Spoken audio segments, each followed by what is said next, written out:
Hi అండి. ఇవాళ మీకు పచ్చి శనగపప్పు వంకాయ కర్రీ ఎలా చేయాలో నేను చూపిస్తాను రండి. ఒక బ్యాండ్ పెట్టుకొని అందులో కొంచెం ఆయిల్ యాడ్ చేసుకోండి. ఆయిల్ హీట్ ఎక్కినాక ఒక మీడియం సైజ్ ఆనియన్ యాడ్ చేయండి. ఆనియన్ కొంచెం మగ్గాలండి. ఆనియన్ కొంచెం తొందరగా మగ్గాలంటే మీరు సాల్ట్ యాడ్ చేసుకోవచ్చు. నేనైతే కర్రీకి సరిపోయిన సాల్ట్ ఇప్పుడే యాడ్ చేస్తున్నానండి. నాకైతే 1½ టీ స్పూన్ సాల్ట్ పడుతుంది. ఎందుకంటే హాఫ్ కేజీ వంకాయలు తీసుకున్నాను కాబట్టి. ఇందులో మీరు 1 టీ స్పూన్ అల్లం వెల్లుల్లి పేస్ట్ కూడా యాడ్ చేసుకోండి. అల్లం వెల్లుల్లి పేస్ట్ పచ్చివాసన పోయే వరకు ఫ్రై చేసుకోండి బాగా. ఇందులో ఇప్పుడు హాఫ్ టీ స్పూన్ పసుపు కూడా యాడ్ చేసుకోండి.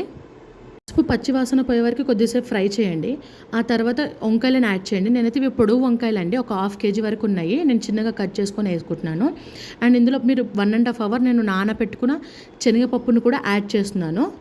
శనగపప్పును యాడ్ చేసిన తర్వాత ఒక మూత పెట్టుకొని ఒక 2 మినిట్స్ ఇది మొత్తం మగ్గించండి బాగా. ఇది మగ్గిన తర్వాత మీరు ఇందులో 2 టమాటాలు యాడ్ చేసుకోండి. టమాటాలు యాడ్ చేసిన తర్వాత ఇది మొత్తం మిక్స్ చేసి ఒక 5 మినిట్స్ మొత్తం మగ్గించాలండి. ఇది బాగా మగ్గిన తర్వాత 2 టీ స్పూన్స్ కారం యాడ్ చేసుకోండి. కారం యాడ్ చేసినాక మొత్తం మిక్స్ చేసి ఒక 5 మినిట్స్ మూత పెట్టి మగ్గించండి. కర్రీ మొత్తము మూత పెట్టి ఒక 5 మినిట్స్ మగ్గించండి. ఇది మగ్గిన తర్వాత ఇందులో 1 టీ స్పూన్ ధనియాల పొడి యాడ్ చేసుకోండి. ధనియాల పొడి యాడ్ చేసిన తర్వాత కొంచెం కొరియాండర్ వేసుకుంటే కర్రీ రెడీ అయిపోయిందండి. ఒకవేళ కర్రీ నచ్చితే లైక్ చేసుకోండి, సబ్స్క్రైబ్ చేసుకోండి. బ్యాచిలర్స్ అయితే ఈజీగా చేసుకోవచ్చు అండి. ఈ కర్రీ మొత్తం నాకు ఒక 10 మినిట్స్ పట్టింది అంతే. 10 మినిట్స్లో కర్రీ అయిపోయింది.